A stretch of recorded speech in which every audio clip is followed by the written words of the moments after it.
a lot of planning commissions is struggling getting his board members to get hours unless you send them to a conference or something. You guys are all working on your hours independently, and that's hard. So he decided to put a training together right in Harrodsburg to really get his board members their training hours. And then he called me and said, hey, we got a pretty good agenda, interested enough, and if any of your board members next door want to come, we'd welcome you guys. It's $25, and we could cover that for you guys. It's an all-day training. Interesting enough, it's got David Pike coming with Pike Legal Group, who does a lot of trainings across the state. Real entertaining guy, and he does a great job with basic planning and zoning 101. And then Sean Moore is covering a lot of the afternoon topics as they relate. So if you look at those 7 agenda topics, I think it's something Lisa and I may even go to. And it's right up the road, and it's fairly reasonably priced and includes a lunch. So if any of you guys want to go, I just need you to give me a yes in the next week or so. Hey, I'm interested, and we will get a head count for the Mercer County folks. And we're going to also bring it up to the Planning Commission next week, and then we'll cut them one check, and then we'll take a whole group of us up there to get some training hours closed. One advantage we had here locally is we had the Smart Growth Conference in the fall of 19 that we put on that was all day, that got a lot of the members 8 hours that way. So we've all been good on our hours because we had our own conference. But for some of the newer members, you guys have to have 8 hours every 2 years, and you have to have at least 1 hour in your first 90 days. So most of you guys are in good shape, but this is an opportunity to get 8 more hours on the books for your continuing education. So just look it over, and if you like it, send me a text or email that we'd like to go, and we'll all carpool up to Harrodsburg or whatnot and get our training hours in. And that's all I have until, again, we're waiting on an attorney, and be ready to roll when he gets here, or whatever the board's pleasure is on getting this thing moving.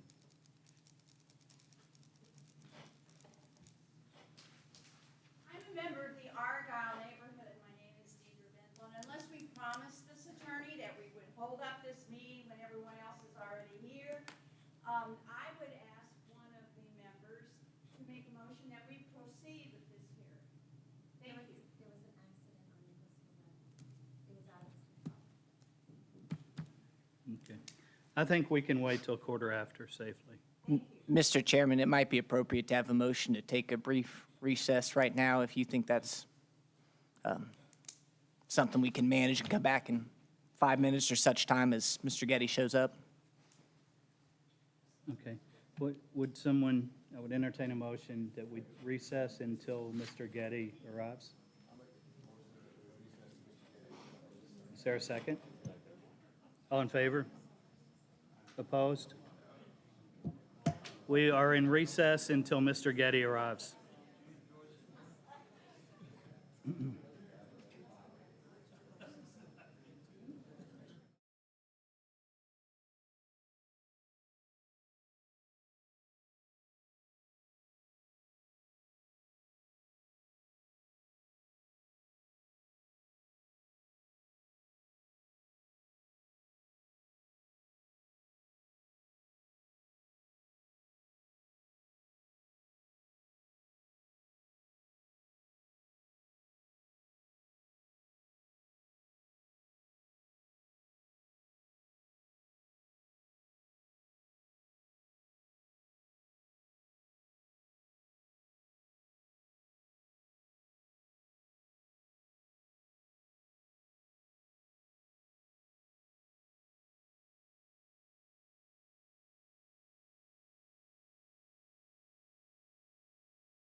when we let off and tabled.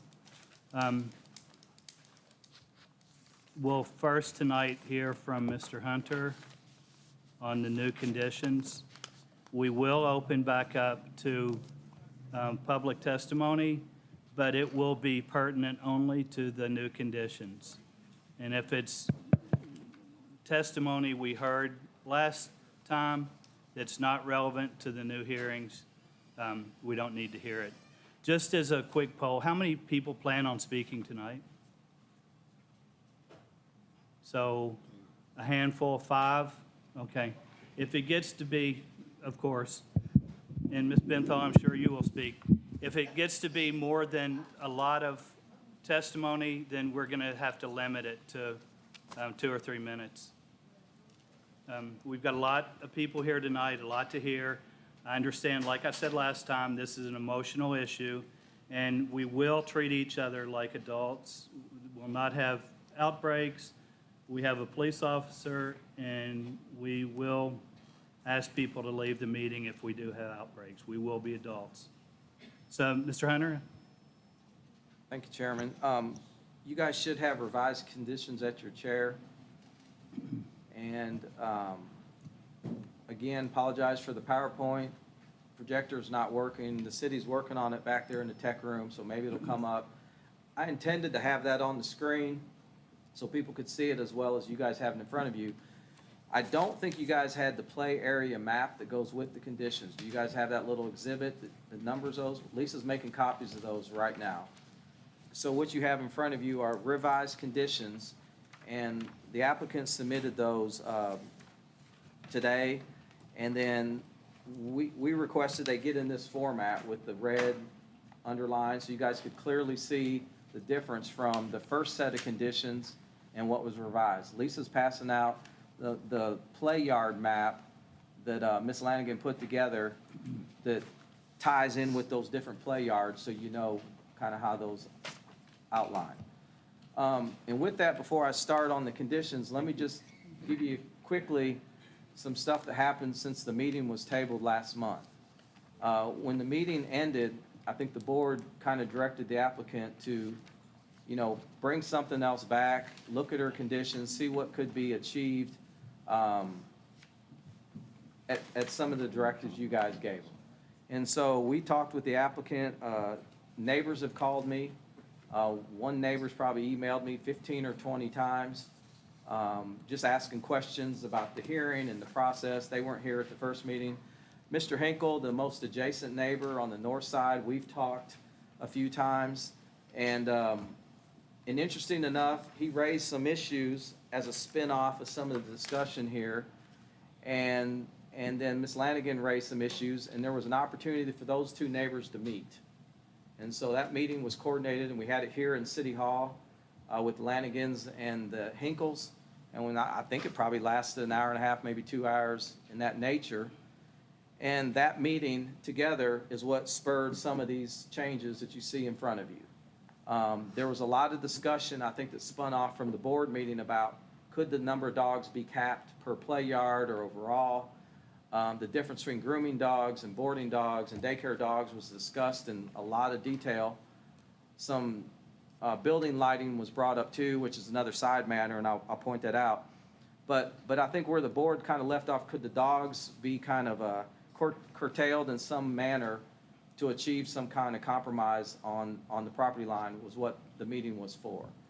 And then the document you just had passed out to you is what the kennel owner brought to the meeting so we could understand the play yards.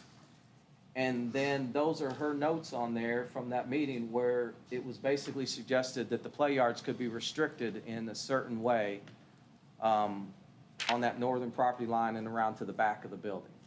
So with that, I'll walk you through the changes in number 8, and we'll use this map to sort of lay this out for you. But again, it basically lays out the existing building and the new building, and then it shows the 6 play yards that currently exist today. We numbered them counterclockwise 1 through 6, and then the new conditions relate to those 6 different play yards in some form or fashion. So that's the new condition that was brought forward by the applicant, was to, in a sense, limit the number of dogs, the time of day, and the play yards are all varied. So we really have 5 different standards happening here for the 6 different play yards. So with that, I'll just go to the conditions that are laying in front of you, and I'll point out the things in red that changed from the original conditions you had at the June meeting. The first one's in number 4, and again, it was more housekeeping in nature. If you recall, there was some discussion about a 2-story building or the potential. The applicant had that in there as just sort of a more flexible standard. She clearly committed that there would only be, this would be a 1-story building. She has a 1-story building, and your all's comment was, well, then it ought to be 1 story. And that was reflected kind of at the meeting and then put in print on number 4 that clearly now says the 2 stories is struck through and it's replaced with 1 story. So number 8 was the old condition that dealt with the play areas and the fencing of her existing compound. That number 8 was struck out in total and then substituted with the new number 8 that you see right here, and I'll walk you through that. So number 8 says now, applicant agrees to restrict the range of hours of use and maximum number of dogs per outdoor play yard for yards number 3, 4, 5, and 6 to the following. So again, you got to grab your map here. And this happened on the fly at the meeting as far as labeling the map, but the bullets, I think, reflect the notes right here exactly as they were written out at that meeting. It says yard number 3, no more than 4. Well, let me back up real quick. The bigger issue on the map is this side of the property, which are yards 5 and 6, would be grooming dogs only. And what you don't see in the conditions is what we heard last time, that the grooming dogs function a little different outside. The way grooming dogs go out and how they're handled are different than maybe an overnight dog or a daycare dog. So what was committed to is these would be grooming pens only on the north side, which would mean 1 dog, 1 handler. When you look at the map, it looks fenced like 1, but those are actually 2 different yards, number 5 and 6. So I'm gonna get to the conditions as we go around the horn here. These would be grooming dogs only on the north side. Pens 3 and 4 would be overnight boarding dogs only, and they're restricted in number and hour. And then pens 1 and 2 don't have restrictions on the type of dog.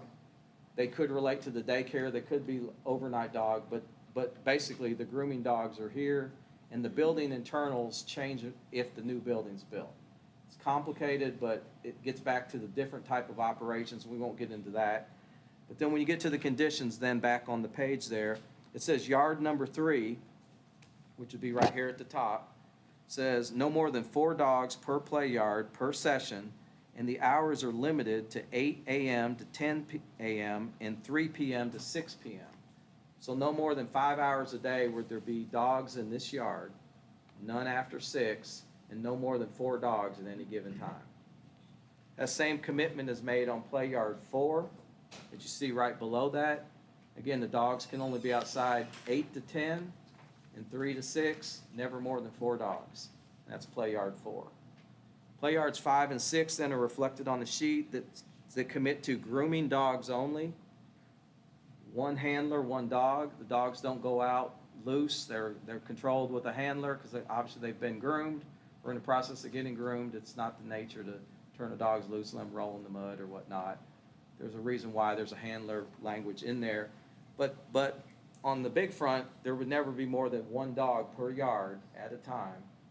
And then even though there's hours there, 8 to 6, it's a little broader range. The grooming, may not happen all the time. There could be days they're not doing grooming. Certain days of the week, they're not doing that. But what's clear is there would never be a dog in a pen past 6 p.m. in pens 3, 4, 5, and 6. And if you do the maximum head count, there'd never be more than 10 dogs outside at any given time in pens 3, 4, 5, and 6. So the combination of this exhibit that Ms. Lanigan put together and the conditions that were submitted, in a sense, I think go to some of the directive they heard, which was, would they be willing to put a cap on the dogs? Could they limit the dogs in some form or fashion? And then this exhibit, again, shows the new building and the other play yards. The only other condition that was added was a new number 9, and was at the request of the property owners to the north. They've got some security lighting on the building that the property owners to the north feel kind of intrude into their backyard to some degree, and ask that that lighting could be shielded or downward or kind of scaled back where it does not cause any light trespass into their backyard. And that's what number 9 is now saying. It says applicant agrees that all wall pack security lighting on the west and north sides of the facility will not cause any light trespass onto the adjacent residential property, and that would be the Hinkle property to the north. And again, that's going back to your original plan, that property is approximately 55 feet from the kennel, and the pens are approximately 28 feet away from the most northern property line. To the south, we're in the 400 to 600 foot range from the adjacent properties on the south side. So those are the changes, quick enough, and I'll be glad to answer any questions. The applicant's here, their attorney. We got these, and I was at the meeting with the neighbors, and again, these were the notes, and I took them back with me, and then we waited them to get them in print, and we hoped that they were in a format that you guys could easily see the changes, old versus new. I'm glad to answer any questions, or the applicant's here to address any of that. Any questions? Thanks. Were there any change in the conditions to 1 and 2? Or what are they? To 1 and 2? No, those yards would still be outdoor yards. The way I understand it, to be used for the operation in a more flexible way, depending on, again, the 3 and 4 are just overnight boarding dogs, not grooming dogs. So we're starting to segregate the type of operations in the facility, what dogs go in what pens. Obviously, 1 and 2 are open to be used for the different dogs in different capacities, and there's no limitation on the count or the hours. Okay, from here, we will run as we have before. We'll allow the applicant or their representative to speak. We'll let anyone in support of the applicant speak. We'll let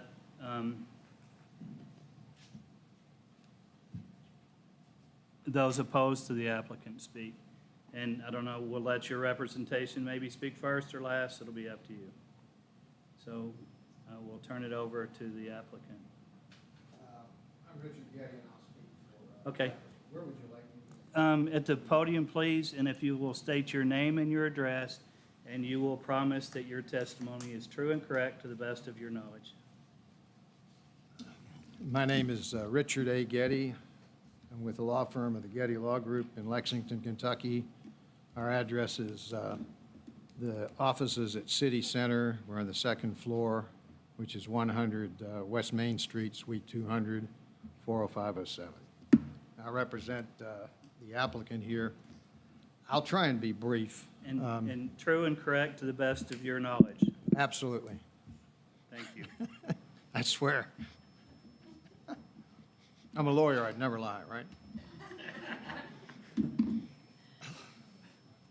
No comment. Sorry, based on what I know, I thought maybe these proceedings needed a little humor, so I was trying to add a little humor, so apologize. It was well taken. Okay.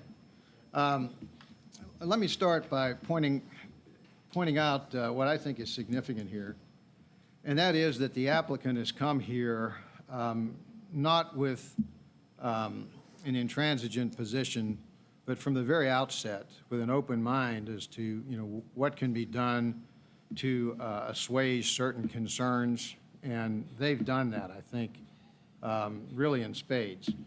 The conditions that were outlined earlier, I think, are very reasonable restrictions. I think the limitation of the different yards to the types of dogs and the hours is more than reasonable from the applicant's point of view. In other situations, those kind of restrictions are just not agreed to. But we have tried to work with this body and with the public to make sure we have a good project that meets the acceptable standards, which for a conditional use permit and variance, I believe the applicant has fully met that. The other thing I'll say is that I believe it should be obvious at this point that there's a need for this expanded facility. The business has been in operation for several years, and it has thrived. It's been well received by the public. It's in the county. It's not in the center of the city. And obviously, the people who are clients of the kennel would like to see more flexibility, a bigger facility that would accommodate, the increase in demand. So there is that demand here, and that's the sole reason that drives this initially, is to meet the demand of the public.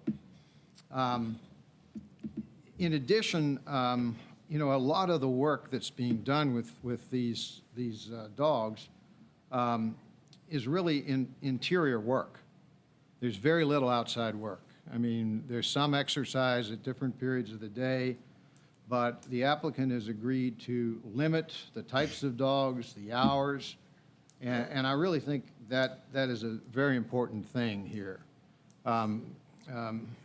Ms. Lanigan also has reached out to Mr. Hinkle, who I assume is here somewhere, and we've agreed to lighting restrictions that should be very helpful and hopefully address some of the concerns of the Hinkle family, who I'd like to compliment for agreeing to meet with Ms. Lanigan and try and work through what they perceive to be problems and what we could do about that.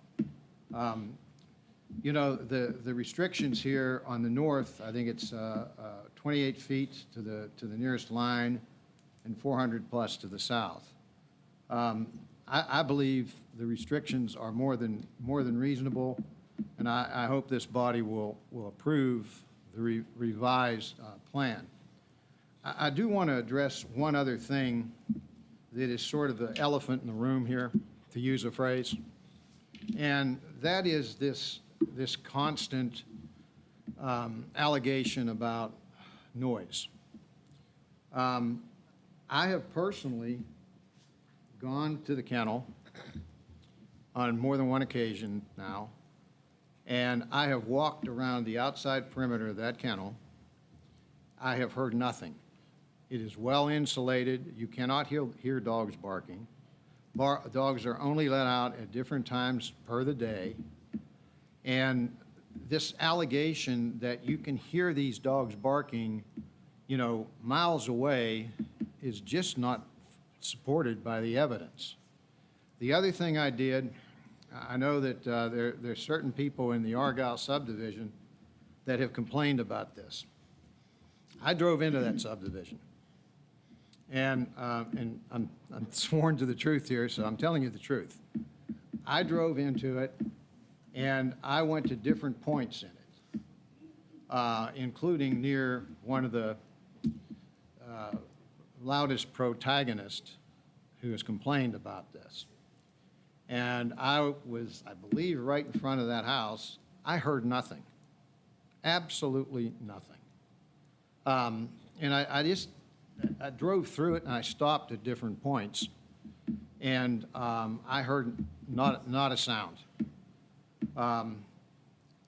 The other thing I'd say is, in these allegations about noise, where's the evidence? And I hope some of you have taken the time to do the same thing that I did, because I believe you will hear the same thing I heard, which is nothing, either at the site of the kennel or out in that subdivision. And, the last thing I'd say is, y'all remember the Nixon tapes? I've been around long enough to remember the Nixon tapes. They hired an acoustical engineering firm from Boston. It's world-renowned. It's called Bolt, Beranek, and Newman. And I guess their reputation probably soared after they examined the Nixon tapes and rendered a report and rendered findings. Well, they're acoustical engineers, along with other things that they do in the engineering area. If these people want to make these kind of allegations, go out there and hire. You don't have to hire Bolt, Beranek, and Newman, but there are plenty of acoustical engineering firms that can be hired. They're expensive, but they're in Louisville, they're in Lexington. Have them go out there and render a decibel and acoustical study. You will find what I found. I believe that study will find that the decibel levels are not unreasonable. there within normal limits. And I guess what I'm trying to politely say, but pointedly say, is until you have the evidence, until you can show me that Bolt, Baranik, and Newman or somebody else has the evidence that the decibel levels are unreasonable, which they are not, then please be quiet. Okay? Quiet. I think it's unfair to any applicant that comes before a body like this and goes out of their way to try and accommodate any concerns, to have to fend off these kinds of unfounded, unsupported, just sort of out of the blue allegations that just aren't supported by the evidence. You know, they want to put their money where their mouth is, go hire an acoustical engineer and then talk to me. Until then, I guess what I'd say is, please be quiet. That's all I have to say. I'll answer any questions you have. And I will again at least compliment those who have come forward, like the Hinkle family, to try and work with us. They're to be complimented.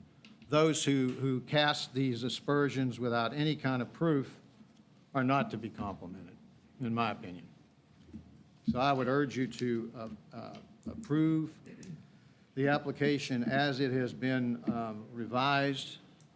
It contains reasonable restrictions, and I believe you have more than ample evidence before you to do that. Any questions? There was some discussion about noise and the city ordinance for noise concerning commercial enterprise. Would it be something that the applicant would be willing to do, is to abide by the city noise ordinance, since noise is not a concern? We believe that's unreasonable. The facility is in the county, and until somebody comes forward with proof that there's a problem with noise, which I personally, and I hope every one of you have taken the time to go out there and just, you know, pull in the driveway and stand and listen. Or go out to Argyle, drive through the Argyle subdivision and listen. Do it at different times of the day. I'm trying to think what times I went through there. But it's just not, the evidence just isn't there. You know, if they show us some evidence, just like, you know, the Hinkles had some concerns, we tried to meet them, then, you know, we'll talk about it. But this facility is in the county. There are no such restrictions. City ordinances don't apply. And until you show me, you know, like Harry Truman said, show me. And until you show me something, I think it's unreasonable to ask these people to agree to something like that. Plus, I think, you know, if you have anything like that, I don't think the administrators here want to be constantly driving out there with a decibel reader to see whether, you know, it's at a certain level or not. And my understanding is there's been some of that done, and the decibel levels that have been used with, you know, cell phones or whatever to try and, you know, check those things have been within normal ranges. I was out there and I didn't hear much noise either. I'm just Yeah. saying, to assuage concerns, since it's not an issue, would it be possible to adhere to those noise ordinances?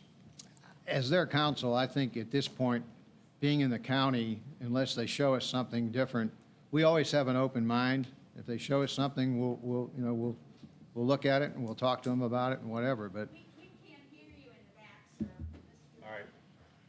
Sutherland? can you hear me? Yes, sir. How you doing? Could you repeat what you said? I said I went out there. Hang on, you're turned off, I think. I went out to Argyle, drove around, got out, and I heard the same thing. I heard dogs barking, but at a distance. I didn't hear anything that seemed obnoxiously loud. It's been silent since the last meeting.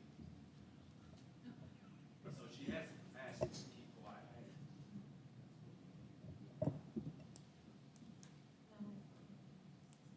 All right, I want to remind everybody to hold your comments to your time at the mic, please.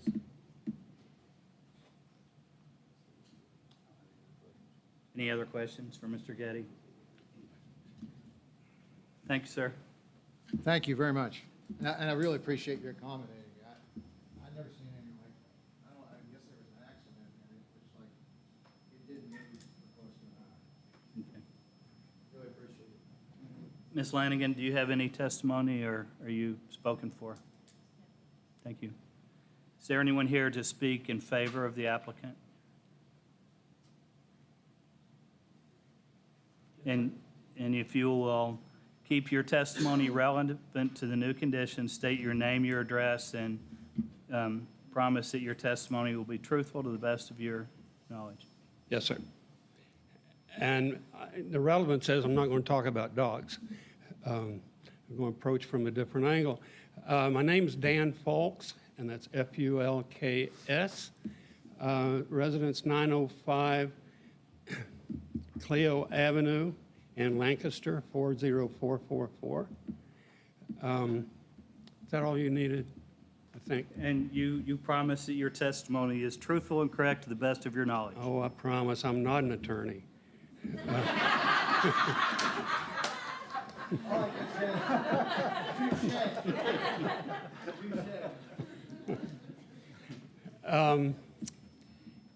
Let me start by credentialing myself, if that's a verb. And I wrote this myself. And by the way, before I start, I appreciate the opportunity to speak, and I appreciate the work that you people do. I was telling Preston earlier, there are no easy questions that come to this group of people. If it was easy, it wouldn't be here. So I appreciate what you do. I've been working with and for dogs for a long time, 20 years or so. I help with both of our prison programs, Much with Manners, where inmates train the dogs to be adopted, and also our Working Dogs for Vets program, where veteran inmates train service dogs for disabled veterans. Wonderful program. I also transport rescue dogs on weekends from kill shelters to no-kill shelters. So I know dogs, and I love dogs. Humans, not so much, but I want to approach this from a different angle, and that's the business angle.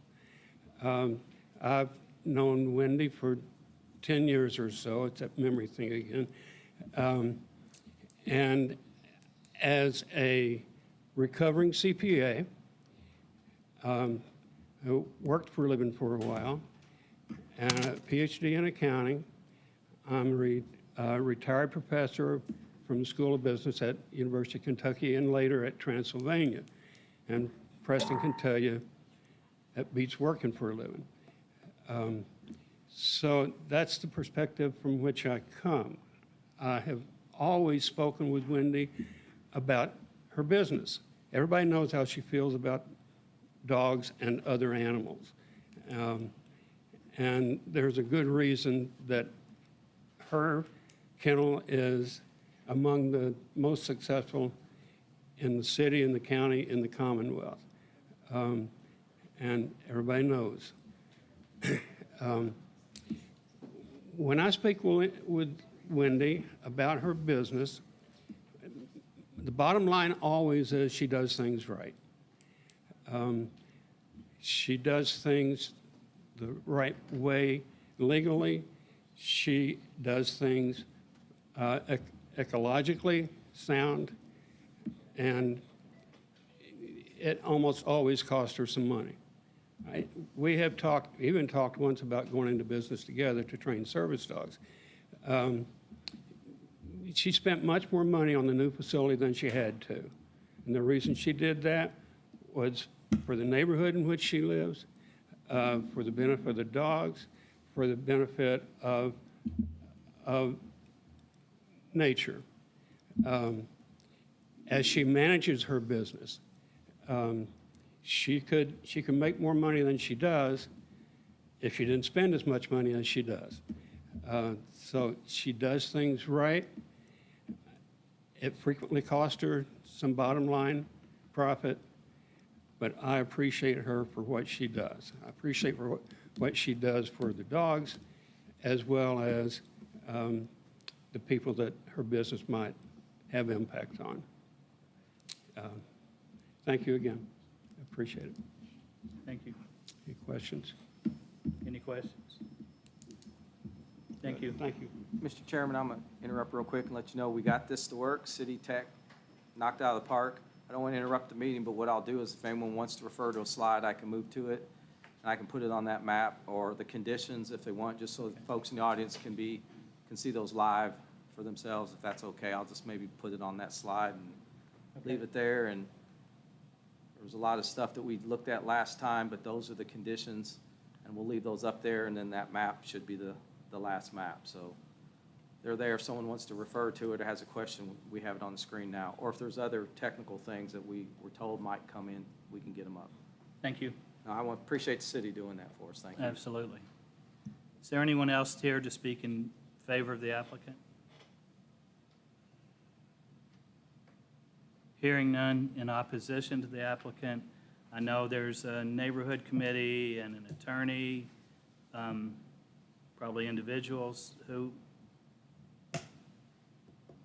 I'll leave it up to you guys who goes first.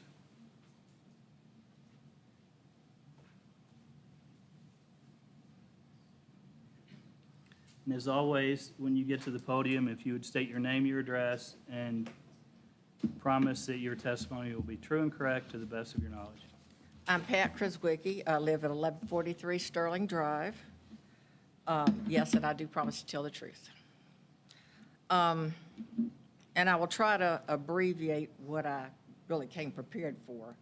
But since it was brought up about noise, and because of the play yards that are in the new conditions, I think I have the proper right to say what I'm about to say. The facts are, dogs make noise. I don't know how much more evidence is needed to show that dogs make noise. An individual dog barking can reach levels well over 100 decibels. Dog kennels are not regulated with regard to noise and its impact on animals, residents, and the surrounding communities. Recorded sound levels inside a kennel can range between 85 and 122 decibels. In comparison, the sound of a revving motorcycle can reach 119 decibels. Barking by one dog may become self-enforcing behavior and may also stimulate other individuals to vocalize further. Materials such as concrete block walls and floors, metal or hard ceilings do not absorb noise. Instead, the sound reverberates or echoes, creating more noise. Environmental enrichment can provide an effective intervention to decrease barking and therefore lower kennel noise. Considerable noise abatement can be achieved by reducing reverberations and reflections inside a kennel. But with the new building that she wants to build, if you look at the structures, the way they're set up, and the buildings are metal, there's no restrictions on yards 1 or 2 with regards to the number of dogs or how long they can stay out there. Those metal buildings are creating a cone that's going to echo, and if you drew the lines, it's going to echo right into the Argyle neighborhood. Now, these facts that I presented are facts that can be found at the College of Veterinary Medicine, Purdue University, Colorado State University, the Journal of Applied Animal Welfare Science, the American Kennel Club, and Adil Aliyev, Doctor of Veterinary Medicine. Therefore, conditions of use, landscaping shall be in accordance with Article 4.6.8D.2A, which states 3 deciduous shade trees and 6 evergreen trees per each 100 linear feet of buffer, or 2 deciduous shade trees, 3 evergreen trees, and 12 shrubs per 100 linear feet of buffer. Paragraph C states, the required buffer shall be located along the property boundary adjacent to the incompatible land use. Paragraph D, all buffers located between incompatible land uses must be an average of 10 feet in width, with a minimum dimension being 5 feet.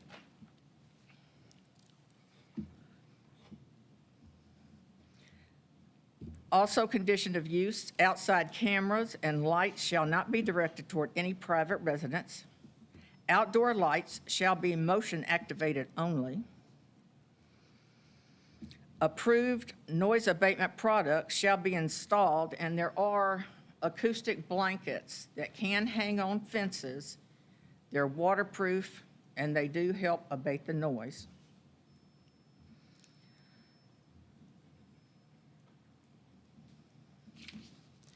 And really, any expansion of the kennel space should be an addition to the existing building rather than a separate building. Just connected buildings. You've got 8 walls echoing sound versus 4 walls that exist today.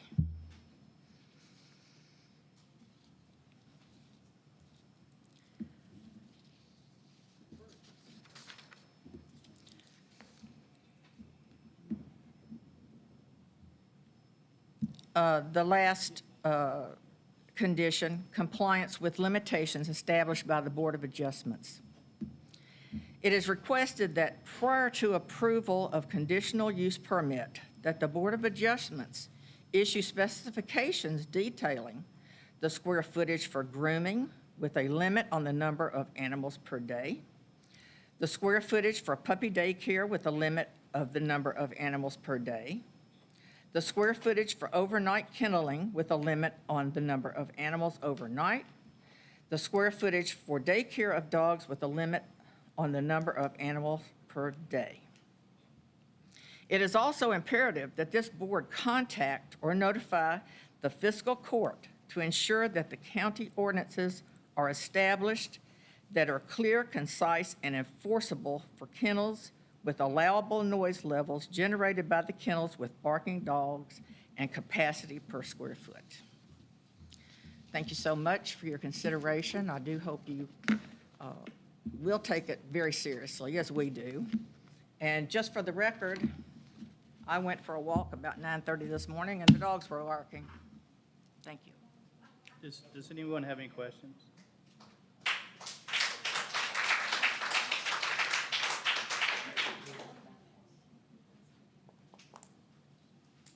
Okay, anyone else to speak in opposition?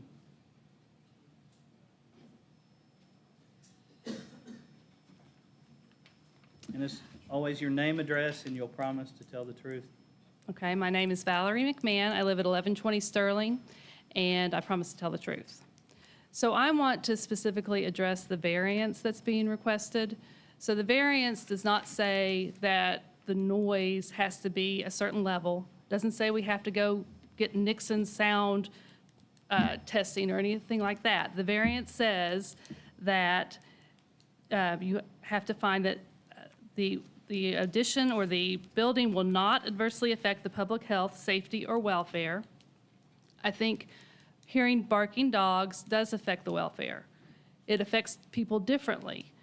I was sitting out on my porch at 7 a.m. and I could tell the dogs were inside the kennel, but it was reverberating off the walls. I'm probably 500 or 600 feet. I'm not a liar. I didn't say that any of the people that came and said how great Parker's Place is were lying. So I'd appreciate it if you would not ask or say that these good people in this audience are lying. It says that you will not alter the essential character of the general vicinity. A kennel does not fit in the general vicinity there. Will not cause a hazard or a nuisance to the public. I think this many people to take this much time, it's obvious a nuisance. I don't know why we would come and just harass you, Wendy. We wouldn't do that. Okay. I know. Hey. I did. Both of you, if you're gonna direct anything negative, Okay. I'm gonna ask you to sit down. That's fine. And I will, Both I will of say, I talked to Wendy, and I told her the noise didn't bother us that much. But that was before I had talked to my neighbors. My neighbors are greatly affected. I'm not as close, and I've been honest with Wendy, and I'm being honest now. But I am concerned about my neighborhood. I'm concerned about the property values. I'm concerned about people being inconvenienced, and I'm concerned about the expansion, and I told Wendy that. The variance also says that it would not allow an unreasonable circumvention of the requirements of the zoning regulations. They're being asked for a 68% reduction in the setback. That is, I would say, an unreasonable circumvention. So I would just ask that you all think about the fact that there's a variance being asked. I know the existing kennel is going to stay there. That's not the question. The question is, should a variance be allowed to expand it? And I don't see that anything has been said that would make it so that it should be allowed. I have no doubt that these people are loving that kennel. I don't think they're lying that the kennel is great, but I think it's not great for our neighborhood. Thank you.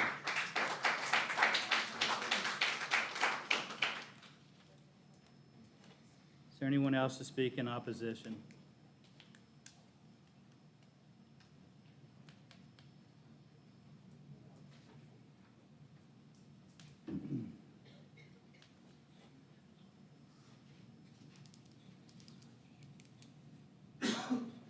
And if you will state your name and your address and promise that your testimony is true and correct to the best of your knowledge. I'm James Hinkle. I live at 1875 Harrisburg Road, Danville, Kentucky. I will tell the truth to the best of my ability. We did have a meeting with Ms. Howard. Just want to clarify a few things. We were told originally that there would not be any additional outdoor play areas. It's been stricken from your new notes. If you look at that, right there at the top of where the number 8 was, that's now not there anymore. We agreed to the terms that we thought we could possibly live with. We don't know 100%. We actually asked for no outdoor play areas. We thought that was the most beneficial to us and Argyle. I've looked at, since I've spoke with her, I've looked at other daycares and doggy spas. There's one in Lexington, Dogtopia. It's right by the mall. They have 0 outdoor play areas. They have a lot of sound quality inside. They have a 24-hour live feed that the customers can go on, see their dogs playing inside and how they're being taken care of. I'm not going to tell Ms. Lanigan how to run her business, but I think she told me she had some live feeds. I can't remember exactly on that. But I know last time there was some questions about vegetation and growing the trees next to my house, and they showed a really good picture of the trees grown up. I want to show you all some pictures. I couldn't get it. Of course, the PowerPoint wasn't working. I'll just show you on my phone real quick, if that's okay, of what it looks like in the fall when there is no tree limbs. And I'd also like to show you what it looks like pulling out of my driveway. She had a real clear shot last time where she was standing in the road. It's a little different when you're standing in the road versus when you're pulling out of the driveway. I just want you all to be 100% clarified on the difference in summertime. Like now, when you take pictures, it looks like it's a nice green grassy area. It's not. And me and Mr. Lanigan actually spoke. I told him that I'm probably going to build a fence on my side, which I am going to build a fence, and not probably. I've pulled a permit to try to help with the noise on my side. Anything that I do, I understand doesn't help the Argyle side, and I don't want the Argyle people to think that I'm negotiating with the dog kennel to be against them. I'm not. I'm trying to make my life better, and we've worked, to, like I said, what I think that we possibly can live with. We won't know until the new building's built, and then if she abides by what she has agreed to, I won't know until that happens, because the new building's not there. So it really comes down to what you all feel that you think can help the neighborhood and us. I know she doesn't like it, but I really 100% feel that no play yards outside would benefit everybody. And me and my wife agreed to what we thought we could live with. I know it doesn't go help her business any, because she likes to advertise that she lets the dogs out. And again, to iterate, I know there's people talking good about the business, and she's probably one of the best dog care keepers there are in town. I don't know. I've not used her, but from what she talks, she knows the business. I understand all that. But we're just trying to live our life without disturbance, and that's what I told y'all last time. If you can contain your noise in your yard, I'm 100% fine with her running the business next door to me. It's just maintaining your noise. It's kind of like having a junkyard. If I got junk cars and there's oil running over into your yard, you're not going to like it. But if I have my junkyard and I contain it, then you're going to be fine with it. I always think you shouldn't bother your neighbors. Live by the old motto of honor thy neighbor. And that's all I've asked of her. So I would like to show y'all a few photos if you're okay with what that is. If the board's okay, I am. I just want you to recognize what it looks like when it's, Sure. Would it be easier? Yeah. so, like when the trees are down, you can see like all the way through, there's the kennel, the kennel's not, there's the kennel. So this is from my back porch area. You see the kennel there. You can see it very visible versus the photo that was shown the other day. I mean, that's from my back porch. Because like I told you, on my back porch sits the other direction. And then pulling out my driveway, here's your vision. There is none. Both directions.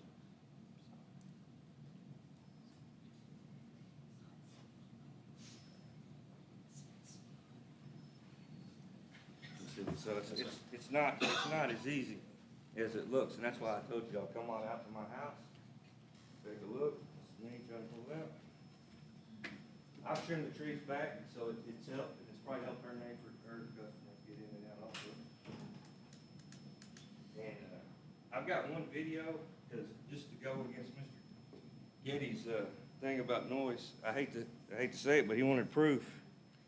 I want to show you that's an iPhone, so it's not the best, but I have a recording from inside my house. I had it. Give me just a second.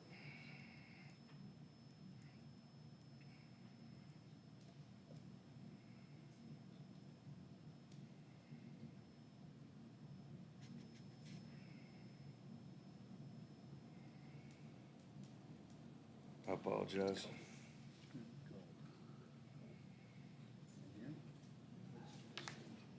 You get too many pictures. I probably did.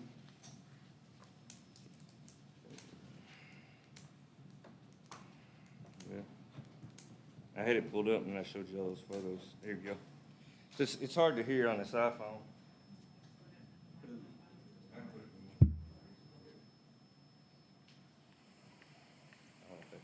You don't hear that at all?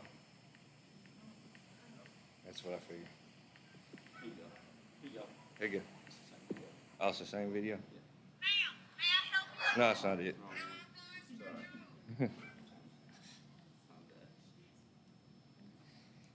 Actually, this iPhone doesn't do great. I was trying to turn the volume up. You can hear it inside fast. Probably put it up here. Oh, yeah. You can actually hear the dogs inside my house, like I told you all last time.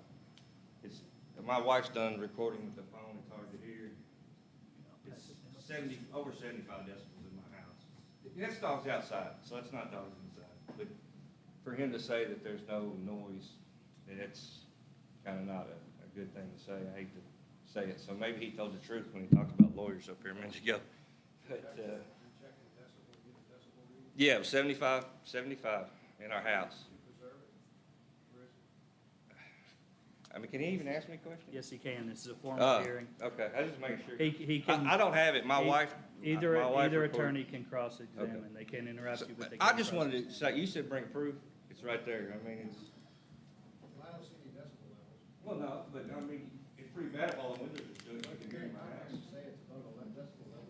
You need evidence. But you said there was no Point- noise. I think the points are made without argument. That's what, I mean, I just wanted to say you On both can hear them in the house, Thank you. so that's all I have. Mr. Hinkle? Questions? Oh, yeah, go ahead, sir. If you would just please submit those photos to Steve so we can have them as part of the record, or to Lisa, just so that we have them Okay. to, thank you. Yeah, I can, Email them. Email them to Steve, that's Please, not a thank you. oh, yeah, and that's what I And- said, I'm trying here, so. I commend you both for that. I mean, we had a great meeting, and so it was good, so. I've got one question, Mr. Hinkle. Go ahead, sir. When you recorded that sound, for how long a period was it, and what time of the day was it? That was at 7:45 in the morning, I think, and that was about a 3-minute, I mean, it lasted longer than I was on my way to work. That was like a 3-minute video that's there. Is I've that- got several Is videos that of, standard every day, do you think? not, or- not every day. And me and Wendy have talked about things where I think things are better and where I think things are worse, and she's gonna work on those from what she told me, so. But, we've had a few over the time, like our kids and family got woke up early in the morning because the dogs were barking outside. And it's mainly, like I said, yes, and we can argue this all day long. Yes, the building could be insulated better. Yes, they could do soundproofing. We could argue all that all day. And yes, can you hear the dogs inside the building and outside? Yes. We could argue it all day. But to me, and that's what I told her, it's really the dogs outside. The dogs outside barking are the ones that bother me because I can't even go outside and enjoy my yard because of the dogs barking. And like I said, with the terms that she's came with, I'm hoping I can live with those. And I told her, I said, I don't know. We won't know until the new building's built. There's no, when she builds her, if she builds her new building, if she's allowed to, hopefully it gets better, but I still believe that no outdoor play yards is the answer for everybody. That's my opinion. Everybody's got one. So, I mean, that's just how I feel. So, Mr. Sullivan, you had a question Thank for you. me? No? Did I answer it somewhere? Okay. Thank you. Thank you.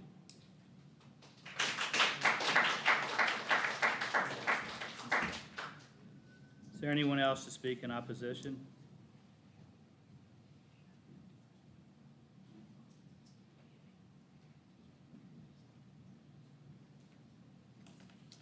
Hello, I'm Tyler Cooper. I live at 1132 Sterling, and I always tell the truth. I'm going to interrupt you for 1 minute. Mr. Getty, if you cross-examine, could you wait till after they're finished with their testimony, ask questions at the end? Thank you. It might go easier if I just have some rebuttal, that way I don't have to cross-examine. That's fine, but if you could wait till the end of their testimony rather than interrupt it. Thank you. So when they started building their building, there was nothing to protect residents. There was, however, shortly after they were finished building. So they should not be able to build anything according to black and white.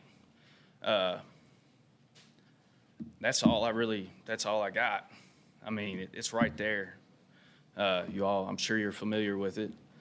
Other than that, we have no protection. You guys were, if you pass this, what's protecting us? And that's all I got. We'll make it short so we can get out here early tonight. Thank you. Thank you.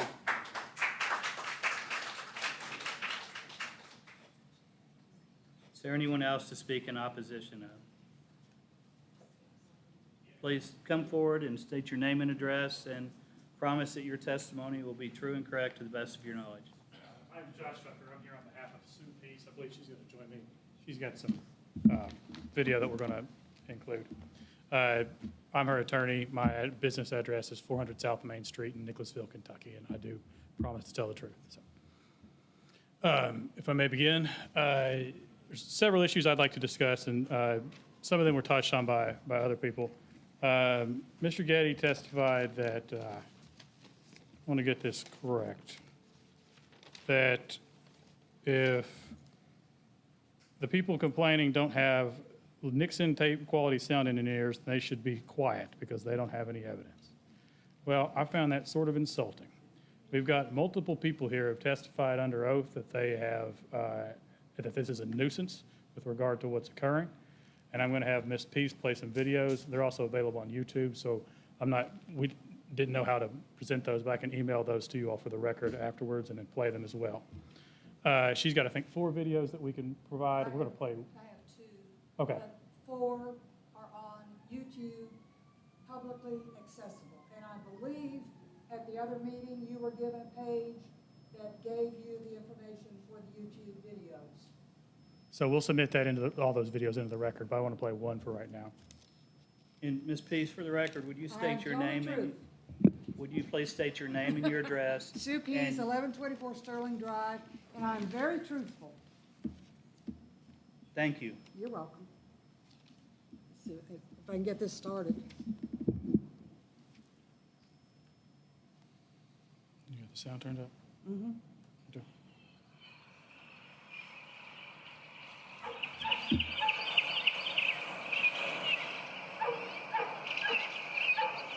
This is from my deck at 7 o'clock in the morning. I have been awakened by this. I don't have to get up early anymore. I can hear it in my house. I go out in my yard and I hear dogs barking. And we're going to submit the videos too, so you all can review them. They go on for a while, and we've got multiple ones that go on for matters of minutes. Well, I can, all right, that's good enough for right now. Okay. Sorry about that. We'll submit all those videos into the record so people can view them as they want. I don't want to belabor or waste time. I'm sure it's late for everybody here and like to get home to their families. I also have about 90-some voice memos. Okay, and we can submit those as well. So to the fact that there's no evidence, I find just patently false, that there's multiple people have testified about that this is in fact a nuisance. I wanted to touch on what Ms. McMahon said. She brings up the variance issues, and I think I reviewed the first hearing. Thank you all for putting it on YouTube. That was very helpful. Reviewed the variance, or reviewed the first hearing in this, and it seemed like the focus was on the conditional use. So with regard to the variance issues, there's a couple notable things. I'm going to quote directly from the statute because as an attorney, that's my job. And KRS 100-243-1, when Ms. McCann brought this up, that any variance will not allow an unreasonable circumvention of the requirements of the zoning regulations. So that's been somewhat addressed, but I want to address that in more detail. What hasn't been addressed, so far as I'm aware, is KRS 100-243, number 2, which says the board shall deny any request for a variance arising from circumstances that are a result of willful violations of the zoning regulation by the applicant subsequent to the adoption of the zoning regulation from which relief is sought. Well, the time frame here is crucial. The zoning permit that was provided or was applied for by the by Parker's Place, was, and if you forgive me, I had this all organized and got up here, I've got it right here, was on November 18th of 2019. And in their application for the zoning permit, they stated that construction, here we go. I don't know, does the board have this or do I need to submit that for the? I think anything you speak to needs to be submitted as an exhibit, is that correct? Right, that's from 2019. That's not part of what's been distributed. I'll scan this and send it, follow up with it as an exhibit. What I'm thinking it is, those arguments were rejected at the circuit level by. You haven't heard my argument, sir. I'll give you the chance for rebuttal. Is that fair? The construction start date listed in the application for a zoning permit was ASAP. That was a mere 9 days before the ordinance, which goes into effect with the 500 feet distance it needs to be, which they're asking a variance from, went into effect, which I believe was November 27th. Their building permit, despite the fact that they stated that their construction start date was to begin ASAP, was not issued until December 31st, after the ordinance had gone into existence. We've had a lot of talk about that they were grandfathered in by the narrowest of grandfather margins I've ever heard of, a mere 9 days prior to the ordinance. I would beg to differ that that may not be true if their building permit was not issued until after that was done, especially if they submitted to the board that they were looking to begin construction ASAP. Either way, this strikes me as both a unreasonable circumvention of the requirements of the requirements of the zoning regulations, because they're coming back a mere 18 months or so later after they initially were grandfathered in order to ask for something that they didn't deal with at the beginning when they presumably were being grandfathered in. If that's not an unreasonable circumvention of the requirements of the zoning regulations, I don't know what is. So that would run afoul of number 1 of the 100-243. With regard to number 2, that the board must deny any request for a variance that arises from circumstances that are the result of willful violations of the zoning regulations by the applicant subsequent to the adoption of that regulation. That goes directly in hand with this as well. They've sought to, by doing it this way, to directly, their conduct afterwards is a willful violation of this by beginning the construction going forward with this, of what they were regulated to do so. And by that very nature, the board must deny their request for a variance. Further, with regard to the variance,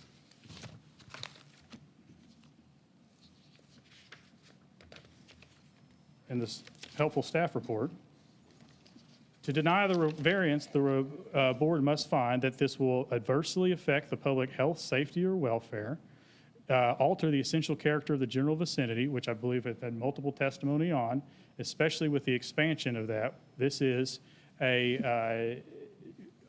we call it the county, but it's bordering the city.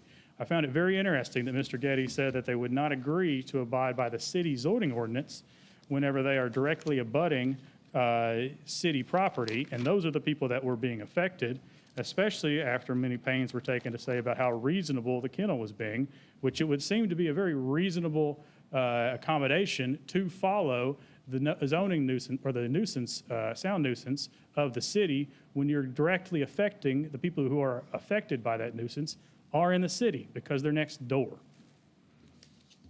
Next up, again, this is an unreasonable circumvention of the requirements.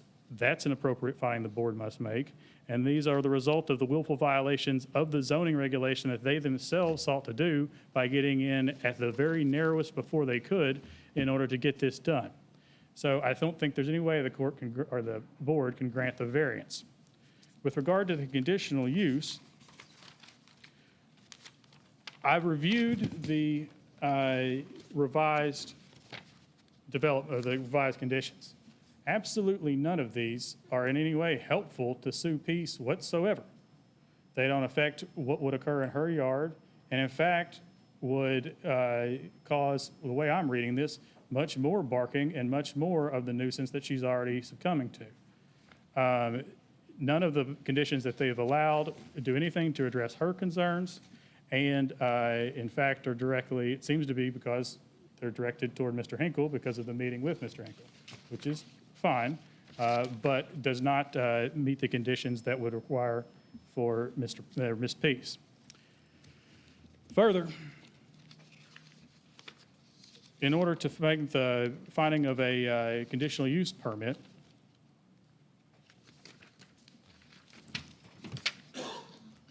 the board can deny it if it would be detrimental to the safety or welfare of in the zone, which we've already covered, and would contribute to the overburdening of public infrastructure services. Ms. Peace is pulled from the Department of Transportation. Following statistics I'd like to read, and then I'll supplement with the record at a later date. Well, thankfully, I've got good night vision.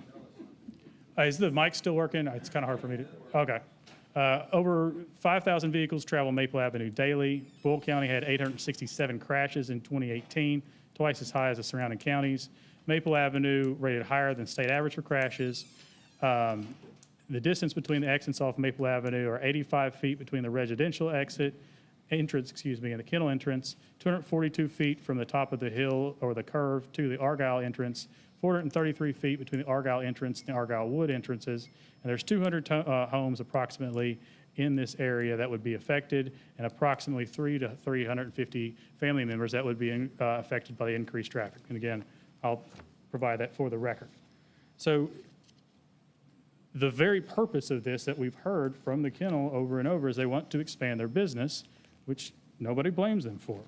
However, by that expansion, by its very necessity, is going to increase the traffic congestion and substantial increase in the environmental problems and the nuisance than one of the grounds to deny a conditional use permit.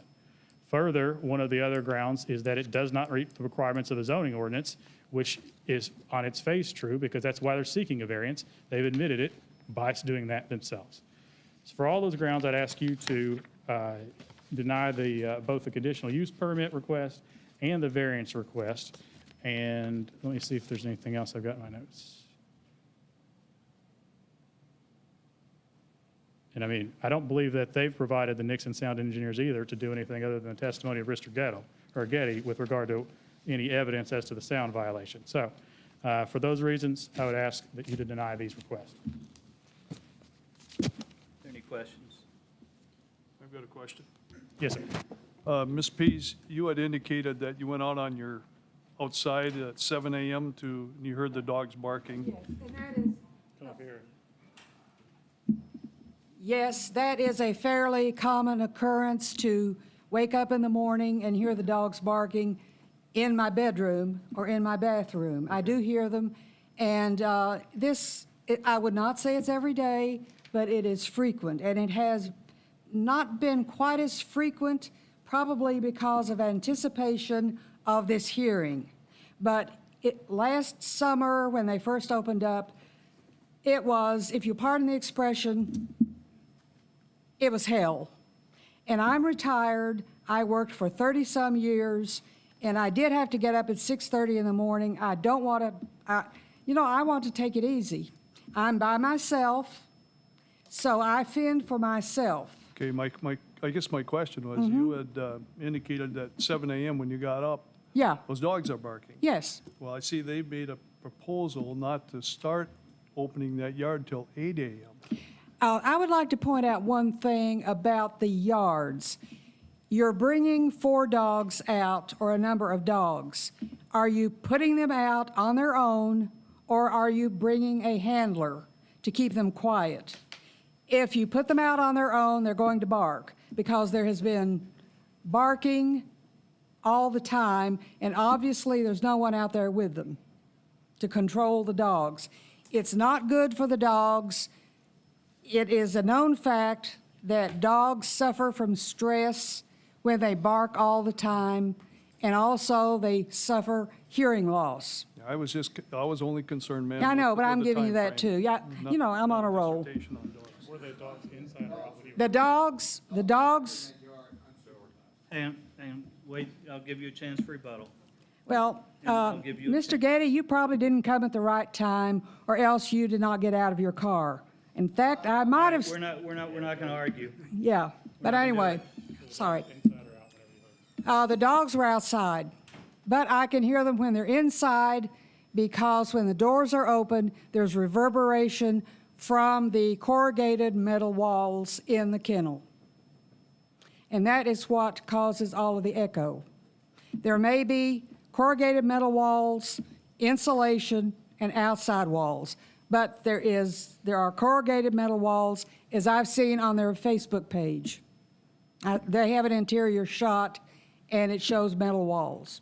So it's all an echo chamber, concrete floor.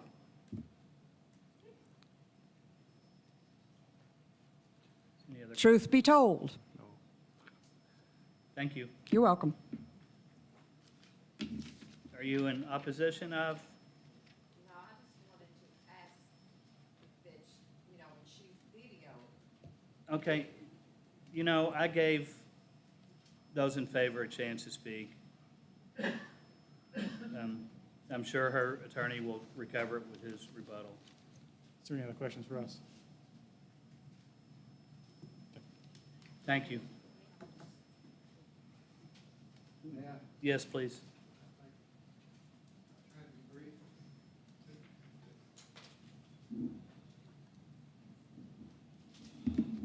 I'm going to go in reverse order. I'm going to address what that the gentleman who represents Mrs. Pease brought up, and also Mrs. Pease, and then go sort of real quickly on a couple of points on the others who have testified.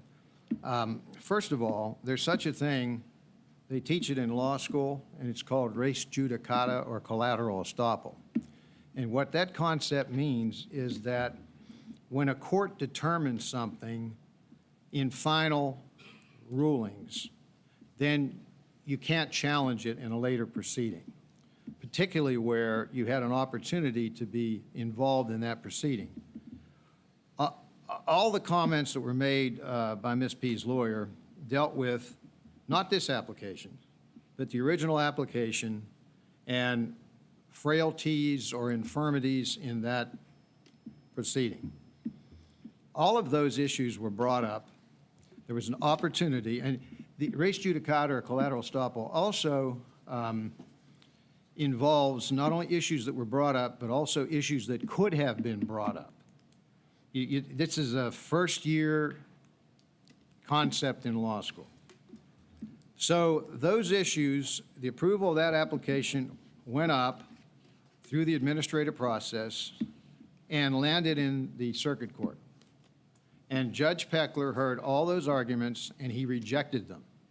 And he affirmed the granting of that application. So from a legal issue determination, those issues have been decided. And I was really surprised that he would come here and argue about something that's already been determined by a circuit court. So my first point is, I respectfully would suggest that you pay no attention to anything that was said, because there's the concept of res judicata. These issues have already been decided. The second thing I would address, I meant no insult to anyone by referring to Bolt, Beranek, and Newman. There are plenty of engineers I pointed out in Louisville or Lexington that aren't as expensive as Bolt, Beranek, and Newman, but they can conduct, a study on decibels. Nobody in opposition, not a one of these people have gone to that step. The neighborhood association could have gotten together instead of coming here one after the other and with anecdotal evidence and complaining. They could have hired somebody to conduct a study. I mean, maybe they did. Maybe the results were not palatable or didn't support them, and that's why we haven't heard from it. But there's no study that supports any kind of these anecdotal allegations. There's no traffic study. If you want to argue about transportation issues and the level of traffic, they could have hired an engineer to conduct a traffic study. That's what happens in these proceedings. You hire a traffic study and you go out and you say, here's the traffic study, this is a problem. And often then the other side does their own traffic study, and you all have to decide which one makes the more sense. But none of that's been done here. I thought the most telling thing that I heard in that last presentation was when Miss Pease played that tape. I heard one dog, and I don't know if you heard it the same way as I did, but the birds chirping were louder than that one dog, wherever that one dog was, barking. I mean, literally, we're louder. So, I hope you remember that. I don't have anything much to say about Mr. Hinkle. I thought he tried to be a gentleman. There are trees grown up, and he can plant whatever he wants. If he feels like needs to be more planting, he can do that. I have heard of indoor cats, but I've never heard of indoor dogs. Dogs need to be out. I think cats and dogs should never be kept inside. I think they should be free to run and, do what's natural to them. There was mention of Dogtopia. My understanding is Dogtopia does have outdoor play areas. And I guess you can go online and you can check that for yourself. Ms. McMahon, there was an interchange between my client and her, and my client simply told me that, what prompted that was that she had a conversation with Valerie McMahon, and she told Ms. Lanigan that on the telephone she couldn't hear any dogs barking. So I don't know, maybe she heard them later on, but, there is such a thing as, free enterprise. That's what the Lanigans are trying to do is, be involved in free enterprise, expand their business, and meet the demand that obviously exists in the community. I could go on and repeat the same things about no evidence, no test, no results. I think you have more than enough evidence here to approve this application. And I also think you're astute enough to know what is and what isn't evidence. With that, I'd ask you to approve it.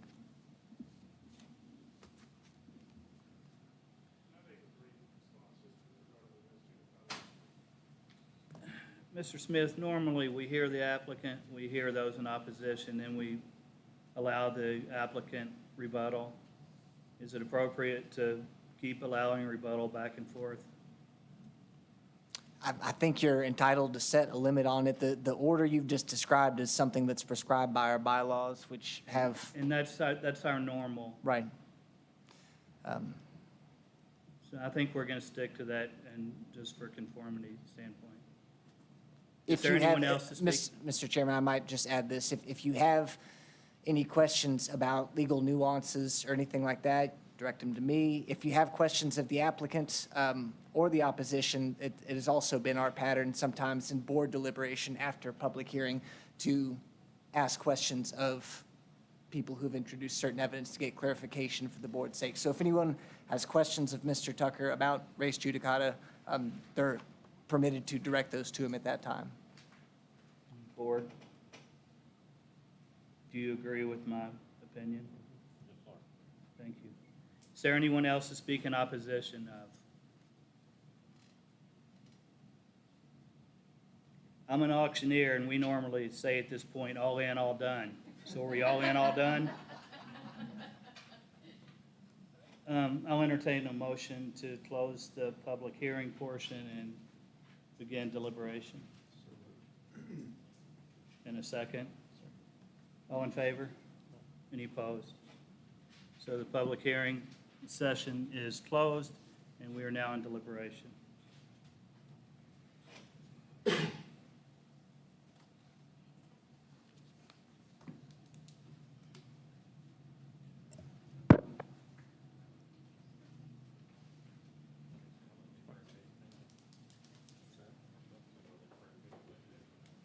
Does the board have any discussion or question of anyone who provided testimony?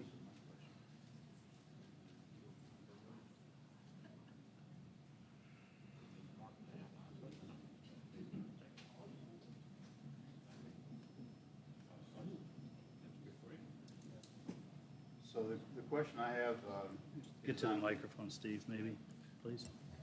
The condition number 8, where the applicant agrees no additional outdoor play yards should be developed, has been lined through. Is it your idea to build more outdoor play yards?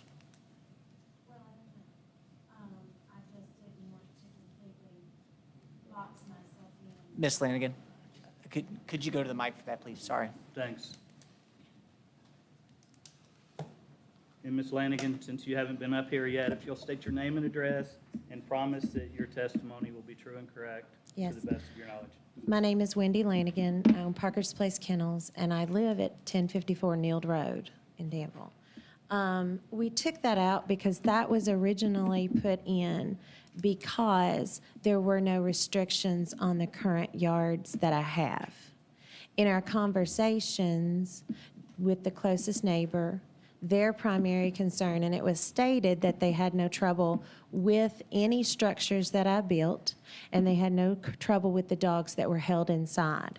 Their main concern at the meeting was shared that it was with the dogs who were outside and their time spent outside. So we limited and found middle ground with the bordering yards that affected them the most. And so with that restriction, I felt that it was necessary to take that. I don't know what my plan is 10 years from now, but I put that in there voluntarily originally because I didn't have restrictions on the current yards. So I voluntarily put it in there. I just wanted to remove it. There is no plan here nor there about the yards. This meeting is about the building. But you, for the foreseeable future, you don't. Not necessarily. So could we have a condition that there would not be any additional outdoor play yards without a modified conditional use?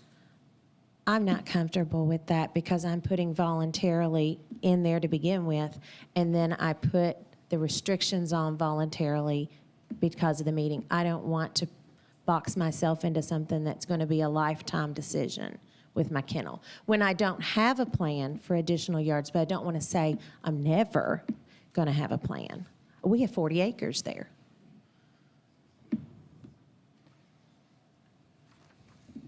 Working off of memory, from the last meeting, you said that in any yard, there'd be no more than 6 dogs at a time, is that correct? Our play groups are no more than 6, right? And they have constant supervision at all times when they're in the yards. There's always a handler that's supervising the play group. And that's a current thing. We don't have any play groups in any way involved in any position with the kennel that's more than 6 dogs. So with the yards that were closest to our neighbor, we compromised to even make that more accommodating from 6 to 4. And they're always attended, they're never outside? They're always attended. That is, for the employees that work with me can agree, there is an entirely undescribable risk in order to have dogs outside unsupervised.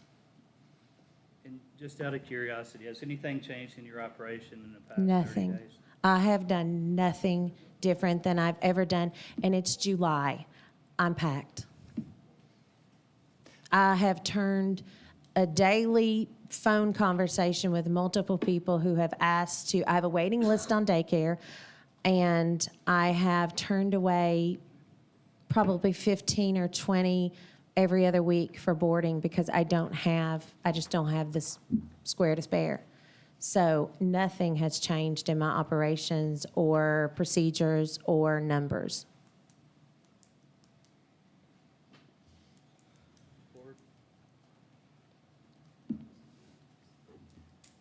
Ms. Lanigan, I just want to bring this up. I'm a little bit of a couple minds about a question that Mr. Coomer had for you, which was about removing the condition that, no additional play yards, and would you agree to a condition that said that?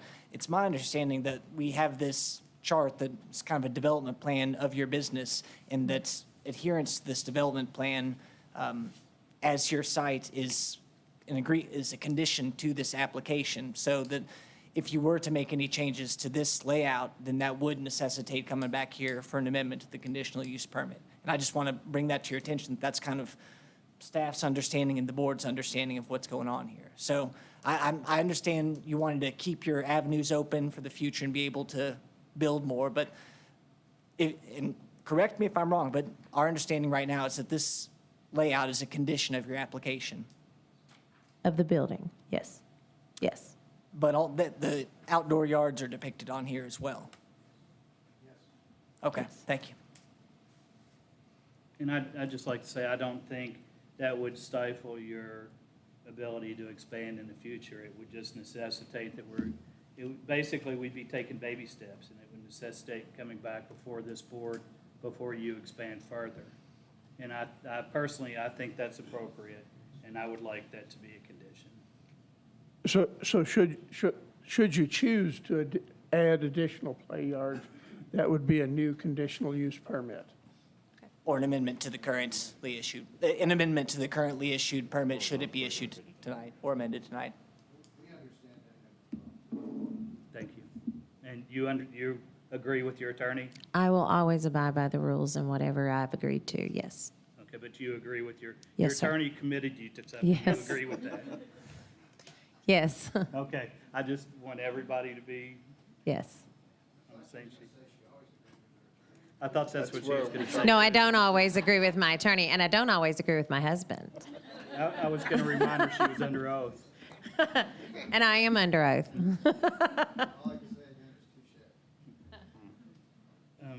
Board, any more questions for anyone who provided testimony?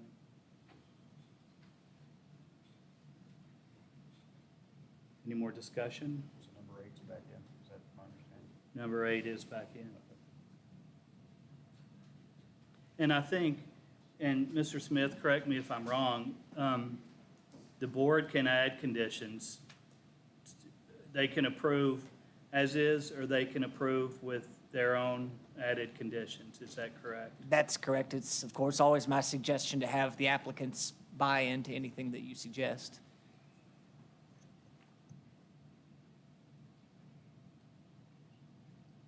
Board? Is there a motion? And we are, let's see, what are we going to do first, the variance or the conditional use? Okay. So we're discussing now the conditional use only and not the variance. Or, yeah. I would like to make a motion that based on what the applicant has proposed for additional accommodations, plus the number 8, where she would come back referencing any additional building, I'd like to make a motion to approve this ordinance or this proposal on her behalf, or on their behalf, and based on Henry's verification of everything that we've said. I'd like to make that proposal. Mr. Campbell, if I might add a clarification on this, and I don't want to belabor it too much, but with that condition number 8, as it was struck through, it says, no additional play yards shall be developed. I think a good condition number 8 might be that the applicant commits to the layouts set out in their application materials and their development plan until such time as they seek an amendment to their conditional use permit. Not a permanent prohibition, but they would have to come back here. I think that was the understanding of the discussion right now, and I think calling it a permanent prohibition is not really what the applicant was agreeing to. That would make sense. Okay. That was my intent. and my All right. statement. My That's remaining. exactly what I was thinking, Henry. And I've got a little more verbiage for you if you can stand it, adding factual findings that the applicant offers a service to dog owners and professionals in the community. It appears that the business's success and the demand for its services support expansion of the business. The findings necessary for a conditional use permit are justified by the applicant's proposed conditions as modified tonight. Let's see. The applicant agreed to limitations on the hours and the number of dogs in the play yards as a specific condition that justifies approval. And Mr. Getty, Ms. Lanigan, we previously talked about replatting the property to match what's shown in the development plan. I think that's just kind of a housekeeping step. No problem.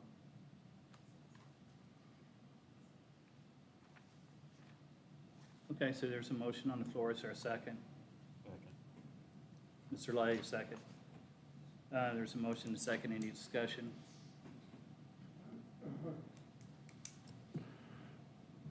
When we have adjacent agriculture and residential properties, these are issues that come before our board, and that's fully appropriate. In this case, the accommodation seems appropriate, and I support the motion. Thank you. Any further discussion? All in favor? And let's do this by roll call, starting with Mr. Campbell, In favor? Mr. Sutherland, myself in favor, Mr. Miles, Favor. and Mr. McGuire is in favor. So the motion passes unanimously. The conditional use is granted. Okay, board, on the variance. Is there any discussion or questions? Could we get some more clarification on the variance? Maybe from Mr. Hunter? Or from Mr. Just- Hunter or from, Mr. Hunter? Clarification on the variance? In what regards? maybe Just redo in the general, staff report What the portion? request is, so the variance standard is a 500-foot setback requirement from any residential use, residential district. And the applicant, is shown by their variance exhibit, is showing the new building in this location. And the property, the closest property is approximately 300, well, about 400 feet, 398 and some change. On this side, it's 158 and some change. So the variance request is to deviate from the 500-foot setback requirement to allow this building to be constructed approximately 400 foot from the nearest residence and 158. So typically, we would state the variance in a holistic approach. There would be one variance request of, I guess you have to do the math backwards, it'd be 300 and, would be, it'd be 342 feet variance of the 500-foot requirement. That catches the property to the north and obviously catches the property to the south. The variance doesn't apply to the west, the churches and the residential use, and that's ag. So it'd be a variance of 342 feet of the 500-foot requirement to accommodate the building. Now, whether or not that is, what standard that falls under the ordinance, which criteria, I think you've heard different people testify on what criteria the variance addresses or doesn't address. I think that's a judgment call on the board to determine if the variance being complied with, not just dimensionally, but based on the findings of fact that we use to review a variance. Does that satisfy your question? Yes, it does, thank you. And Henry, you can add in there, I don't know if I said that right or not. Based on that information, I'd like to make a motion to approve the variance as presented to accommodate the new building. There's a motion on the floor. Is there a second? We have a second from Mr. McGuire. Is there any discussion? Yes, Mr. Chairman, I think I want to add to this one as well. Yes, please. We'll attach to these the same applicant conditions as submitted with the conditional use permit as modified, as well as replatting the land as shown in the development plan. Adding also that the proposed building is sited in order to connect to the existing building, and that limits the proposed building's encroachment into the setback from adjacent residential properties. Also, the existing kennel on site has contained play areas. There's going to be no expansion of those, no expansion of the indoor play areas, and that will slow increase in the use of the outdoor play areas. Further, I think we should add that the application brought tonight is not the result of willful violations, as previous permits supporting construction on the site have been approved in action before the Boyle Circuit Court. Mr. Campbell, is that what you were thinking? Exactly what I was thinking. Mr. McGuire, do you still support that? Is there any discussion from the board? Okay, all in favor? By roll call, Mr. Campbell, In favor? Mr. Lay, Ms. Ellerin, myself in favor. In Mr. favor. Miles, Mr. McGuire. So the motion passes unanimously in the variance. Okay, I'm going to ask that our meeting is not adjourned yet. If you're going to talk amongst yourself, please go outside, and we're going to finish up quickly so we can get out of here, too. That concludes our public hearing portion of the meeting, and we still have, is there any new business? Nope, I think we covered it early while we were waiting. And again, if anyone's interested in the conference, please let us know. We'll get you guys signed up. We'll go to Harrodsburg. Are there any announcements from staff? None that we have Any announcements guys from the have some. board? I would entertain a motion to adjourn. So move second. All in favor? Meeting is adjourned.